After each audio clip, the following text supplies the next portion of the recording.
જ્યારે ગુજરાતને અલગ થવાનું એક આંદોલન ચાલતું હતું ત્યારે અનેક લોકો આપણને કે તમારા ગુજરાત જુદું કરીને શું કરશો, ભૂખે મરશો, શું કે તમારી પાસે છે શું?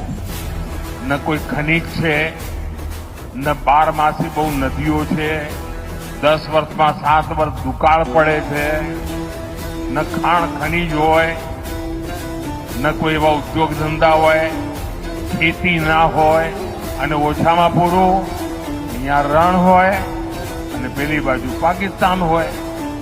કરશો શું એવું કહેતા? મીઠા સિવાય તમારી પાસે છે શું એવું કહેતા? મજાક ઉડાવ.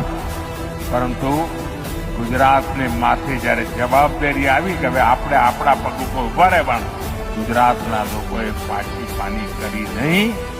અને આજે તમારી પાસે શું છે કહેનારાઓને?